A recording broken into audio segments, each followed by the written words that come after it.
Accessory Before the Fact by Algernon Blackwood. At the moorland crossroads, Martin stood examining the signpost for several minutes in some bewilderment. The names on the 4 arms were not what he expected.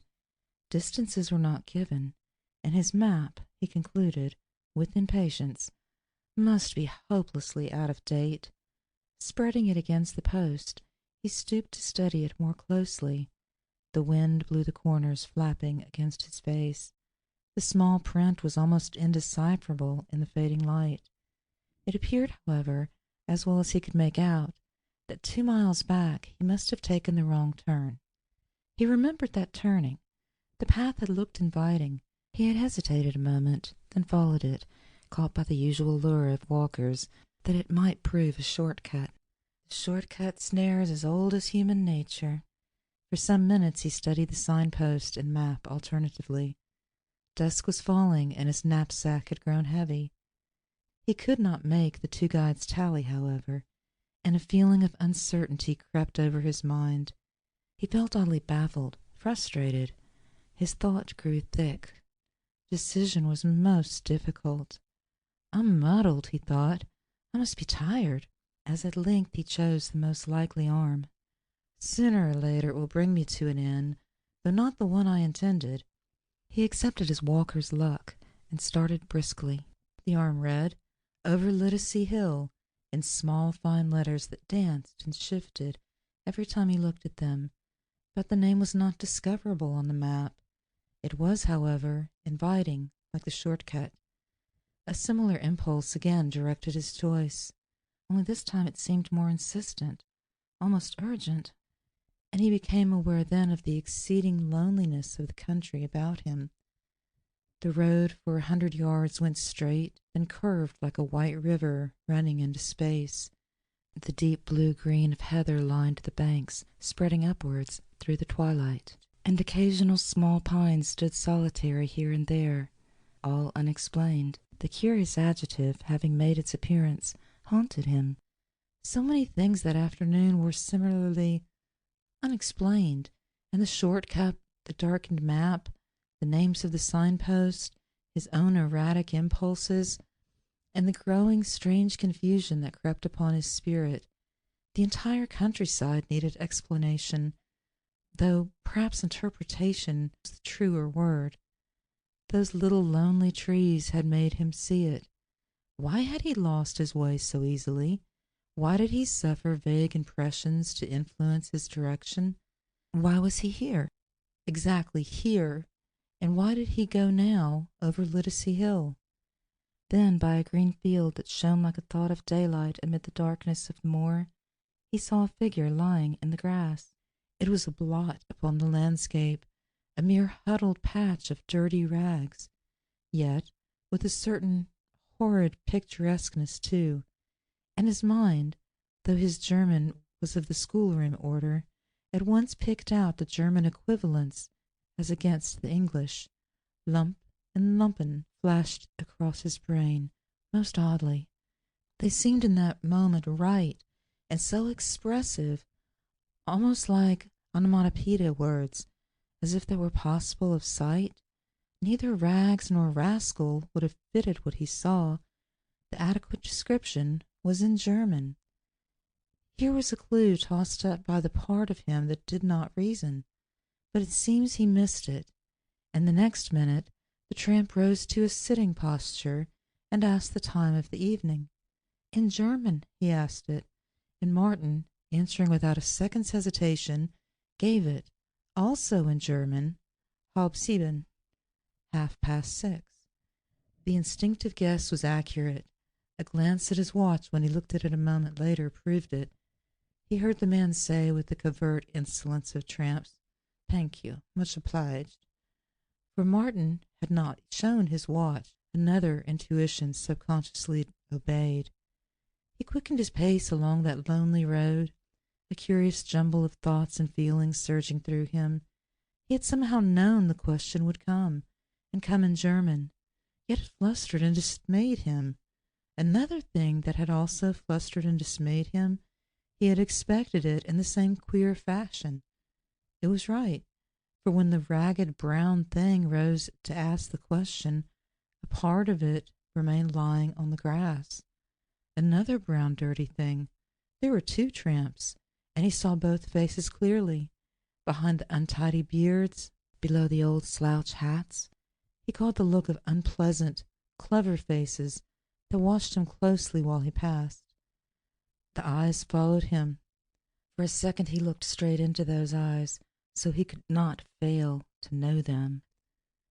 And he understood, quite horridly, that both faces were too sleek, refined, and cunning for those of ordinary tramps. The men were not really tramps at all. They were disguised. How covertly they watched me, was his thought, as he hurried along the darkening road, aware in dead earnestness now of the loneliness and desolation of the moorland all about him. Uneasy and distressed, he increased his pace. Midway, in thinking what an unnecessarily clanking noise his nailed boots made upon the hard white road, there came upon him with a rush together the company of these things that haunted him as unexplained. They brought a single definite message, that all this business was not really meant for him at all, and hence his confusion and bewilderment that he had intruded into someone else's scenery and was trespassing upon another's map of life. By some wrong inner turning, he had interpolated his person into a group of foreign forces which operated in the little world of someone else. Unwittingly, somewhere, he had crossed the threshold and was now fairly in. A trespasser, an eavesdropper, a peeping Tom. He was listening, peeping, overhearing things that he had no right to know because they were intended for another.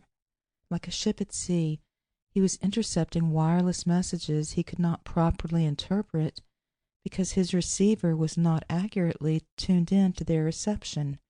And more, these messages were warnings. Then fear dropped upon him like the night. He was caught in a net of delicate, deep forces he could not manage, knowing neither their origin nor purpose. He had walked into some huge psychic trap, elaborately planned and baited, yet calculated for another than himself.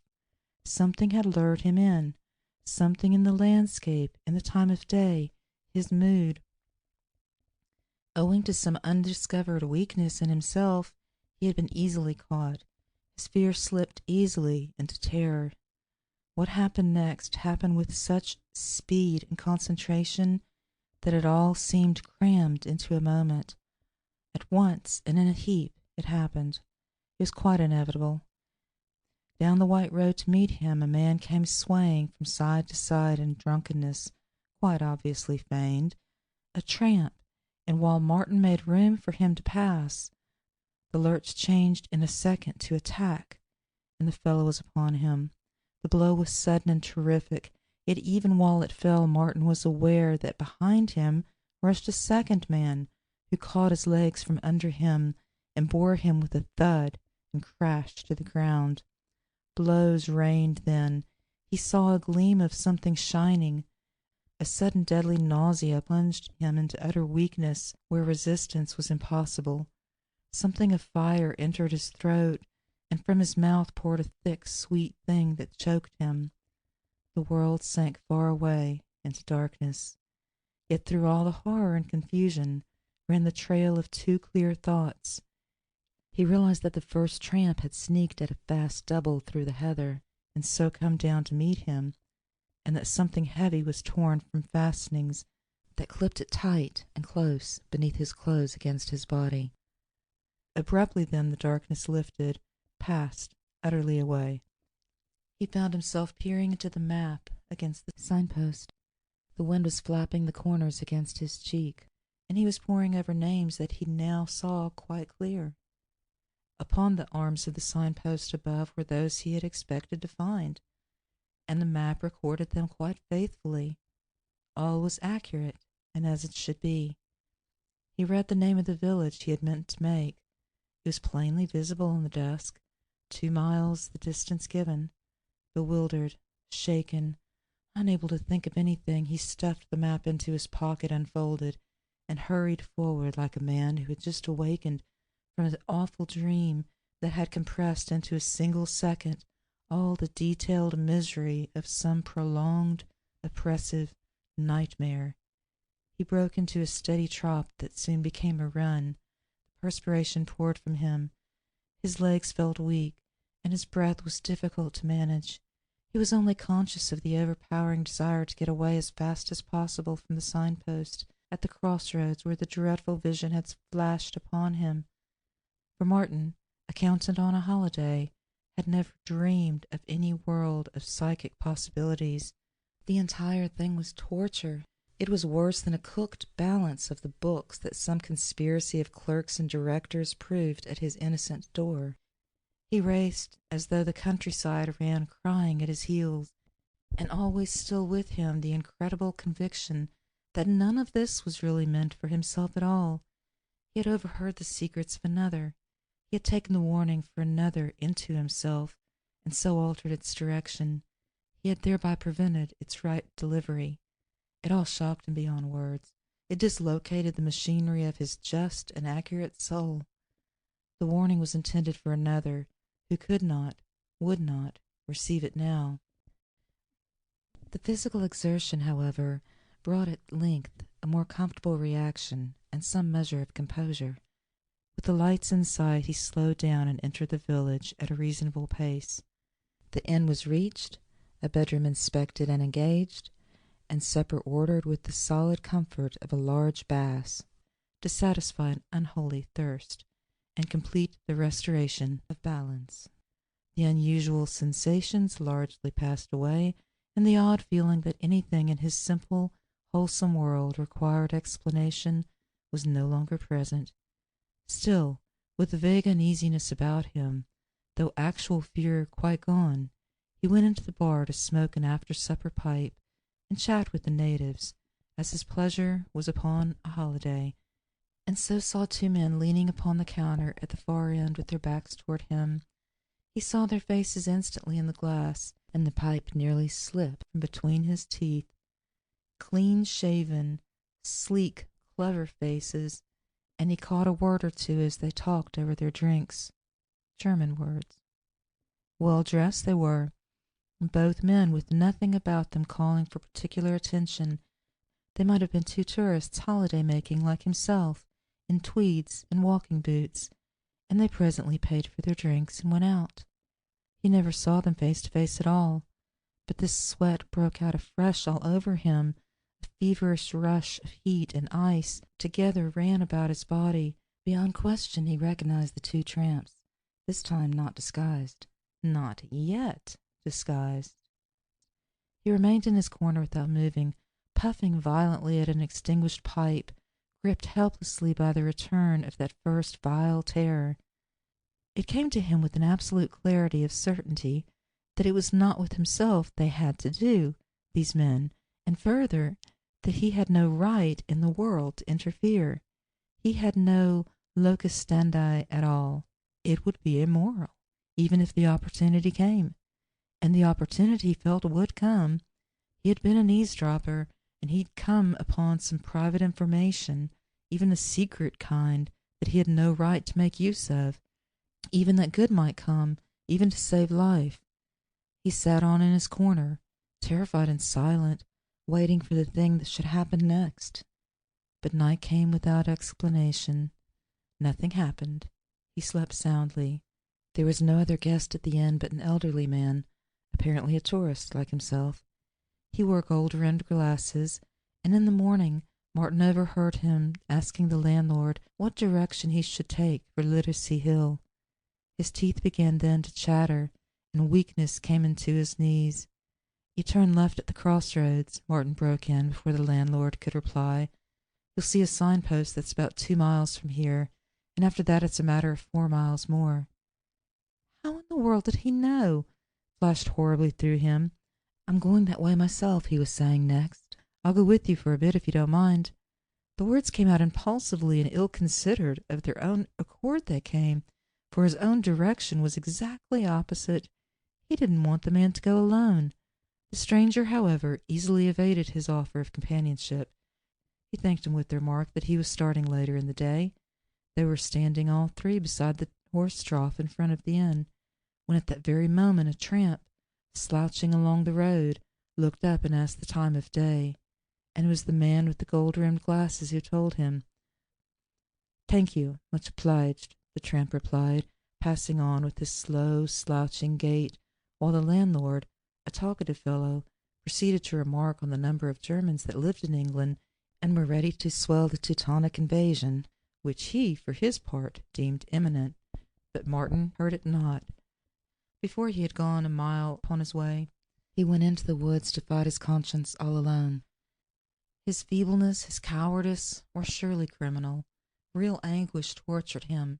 A dozen times he decided to go back upon his steps, and a dozen times the singular authority that whispered he had no right to interfere prevented him.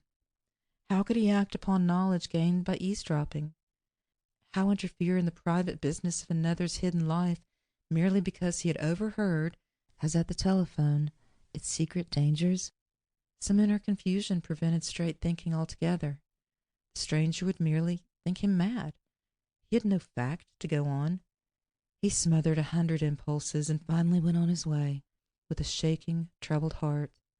The last 2 days of his holiday were ruined by doubts and questions and alarms, all justified later when he read of the murder of a tourist upon Littlesea Hill. The man wore gold-rimmed glasses and carried in a belt about his person a large sum of money. His throat was cut, and the police were hard upon the trail of a mysterious pair of tramps said to be Germans. End of Accessory before the fact.